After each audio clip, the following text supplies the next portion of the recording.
Hello, Sue. It's lovely to meet you. I don't think we've actually spoken directly before. How are you? I'm very well, thank you, and lovely to meet you as well. And usually we try to get every mayor deeply involved in all the workings of the university, but being virtual is really complicated. It is, isn't it? It's been such a weird year for everyone concerned. How's it? I've got a lot of love for Bath Spa Uni in my heart. I came to Bath to do my MA, so I am an alumna of yours, and just think it's an amazing institution. But it must have been such a challenging year. How's it been? Well, everybody's wonderful.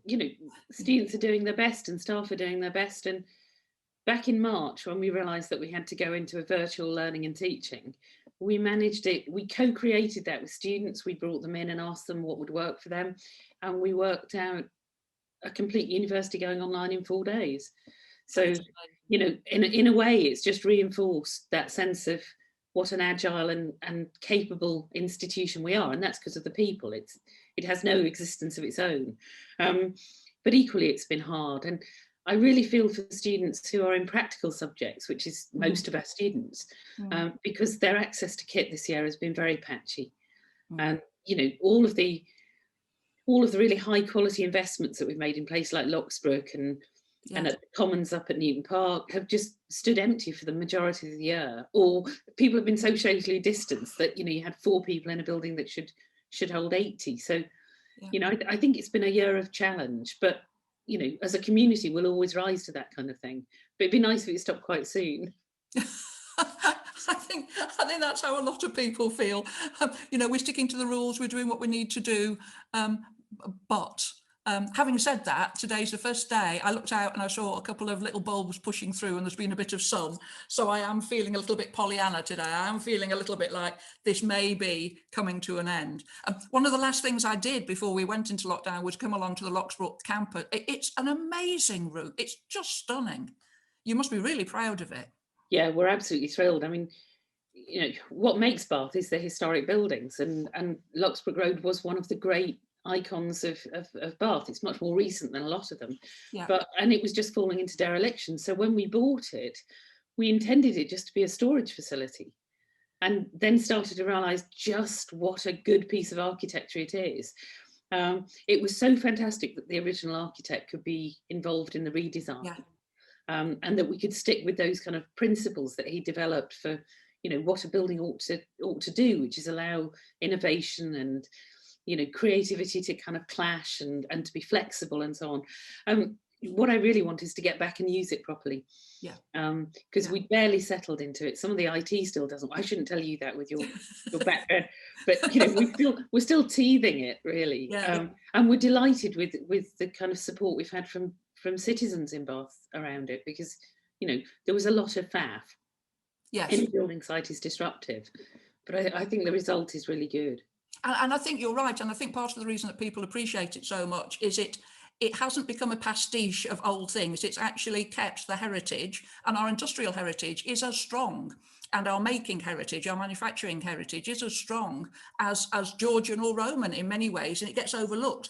So the fact that we've got something that, as you say, was so iconic and you've preserved it whilst giving it a new life is, I think, what people like to see in Bath and why people love Bath quite so much.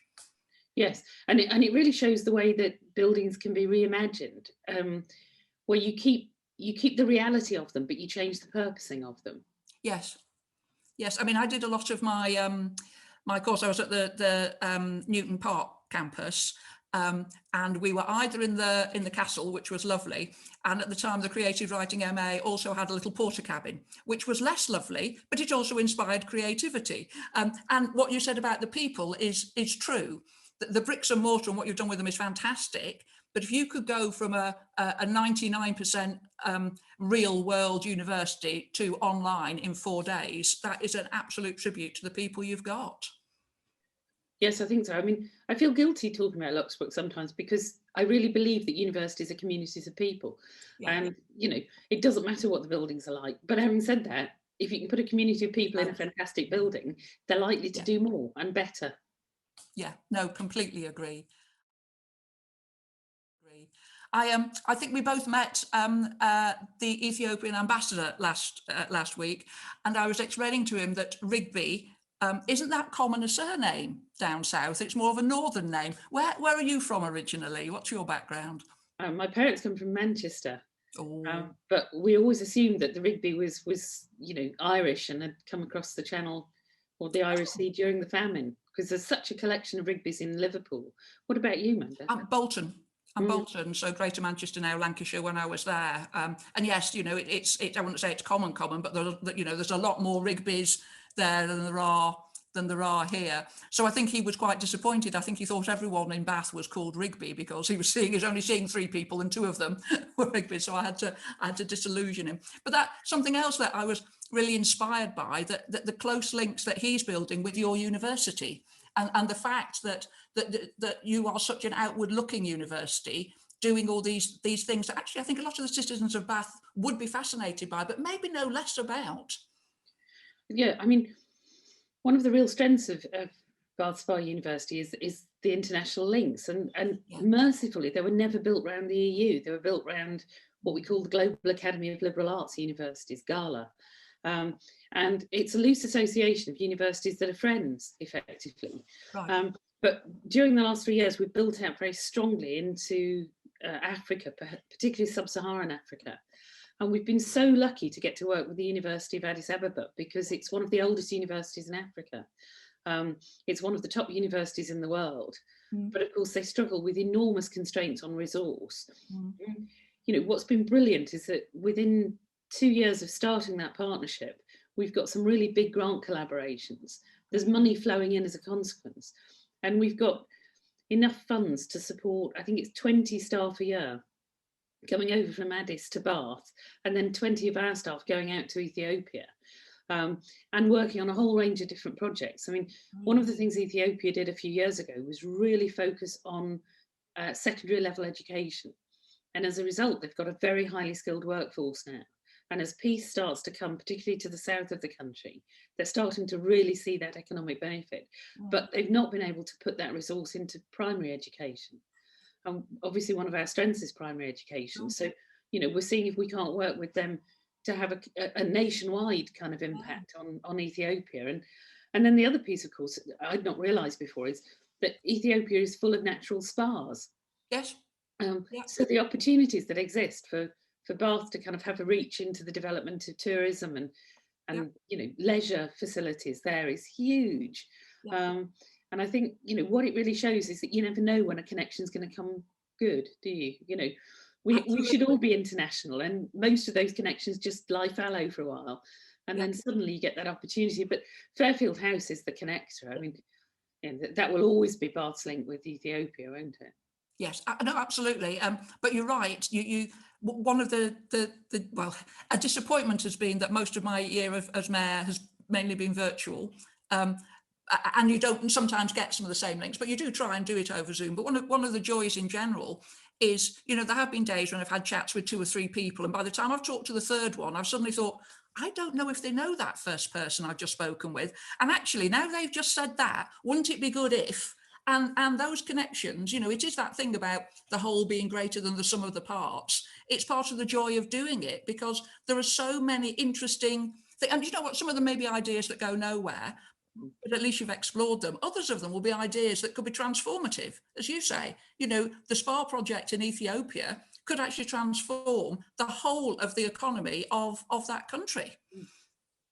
No, and I think, part of the value of roles like yours is that you have that opportunity to make the network of interactions in the area denser, and pull out those connections. And that's very similar to the job I do at the spa. I spend an awful lot of time saying, oh, have you talked to so and so? And most of those are wasted, and then some of them aren't. But the strength of Bath is surely that it's a big, it's a small city where everyone knows each other. It's a big village. Yes. And we have more chance for those collisions to happen, don't we, than a lot of places would. Absolutely, absolutely. And I don't know if you know, the theme I chose for my year, you're allowed to choose a theme, was about combating loneliness. And I chose that theme before we'd even heard the word coronavirus, really. But it has become obviously more and more important. And just to give you some feedback, your student union were amazing. Over Christmas, I asked them, would it be helpful if I had calls with some of the students who may be not able to go home because they were international perhaps, and they need to be quarantined both sides. And they set up a couple of calls that we had, which again was just fascinating. And people at the end were saying, oh, thank you so much. It's so good of you. And I felt like saying, no. I've probably got just as much, if not more, out of this than you have, because you know that there is that community sense around Bath Spa, and people were just so open to trying and make the experience of the student as good as it could be, although it obviously can't be the same as it would have been in a, want of a better word, normal year. No, I agree. I'm just going to let my cat out of the room. Just 1 minute. You don't need to take this out of the video. Yeah. There you go. Sorry about that. We normally have, you know, I think it should be illegal to have a cat and not actually show it to your Zoom person. I was tempted to bring it, but it would have been distracting because Alan's 18, but he's a Burmese, so he's kept his looks very well. But no, I mean, we really valued you talking to the students over Christmas, and it's one of the things that strikes me is that I think in Bath there's a rhetoric around students being in trouble. You know, they live in HMOs, they take houses, they don't, you know. But the reality is that people are very kind to them, and you know that makes a huge difference because, you know, at bottom, students tend to be young people leaving home for the first time, and it's really tough for them. And in COVID, some of the stories that we've heard have just been heartrending, you know, and small acts of kindness are disproportionately valued at times like this. I completely agree, but it's not a one-way process. I could also say, you know, students have really come to the fore and helped out with the Compassionate Communities Hub, with general volunteering. You know, heard stories about when we had snow last week, them shoveling snow for other people. So it's not that thing where, and I agree with you, there are times of rhetoric that's less than helpful. The students are valued. We're all people at different phases in our lives.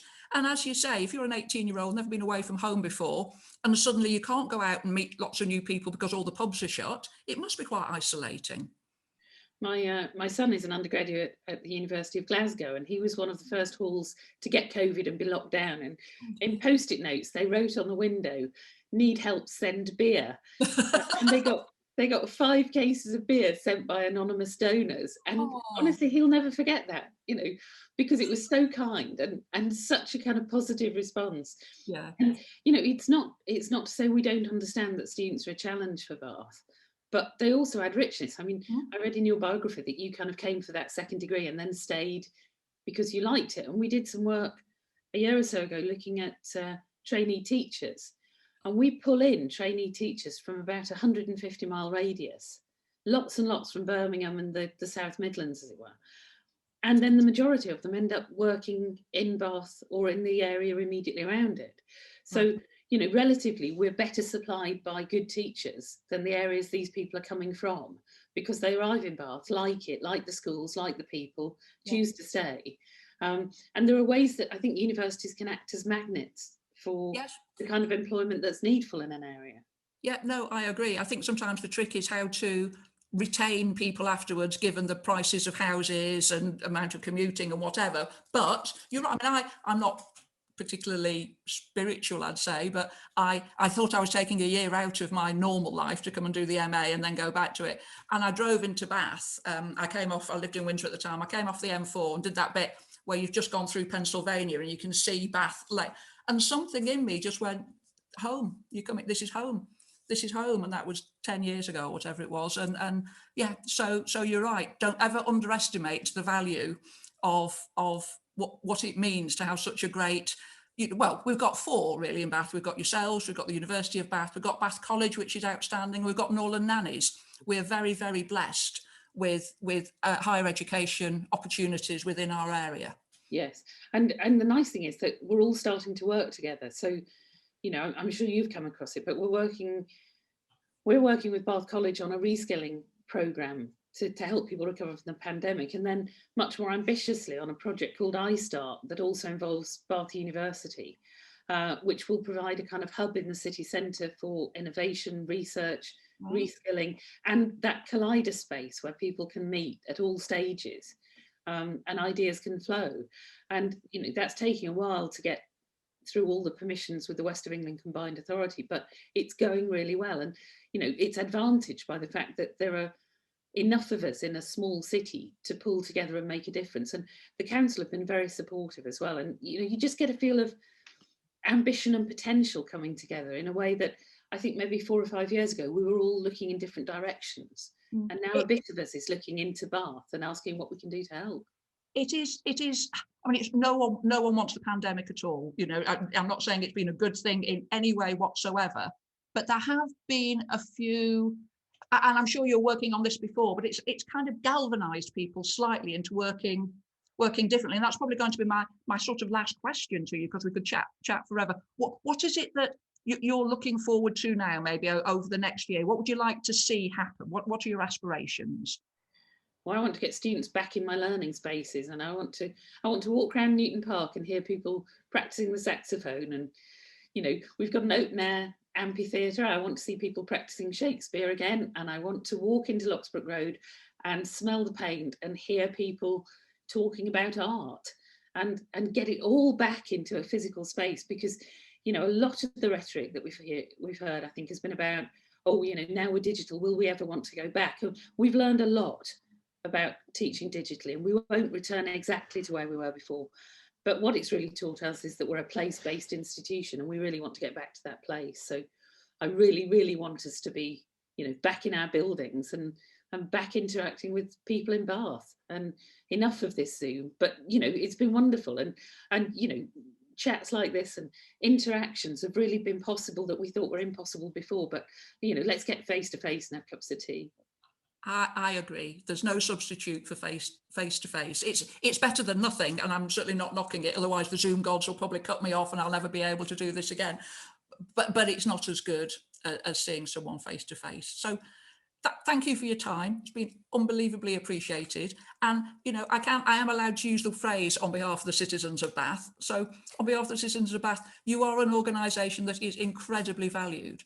And I think all that you just said actually will mean that you'll get more and more embedded into the Bath community as well as the more student community. And that's only to the benefit of all of us, really. So thank you, Sue. Very, very appreciated. Oh, thank you. It's been lovely to chat, and just lovely to be reached out to. So thank you. My pleasure. Bye. Bye.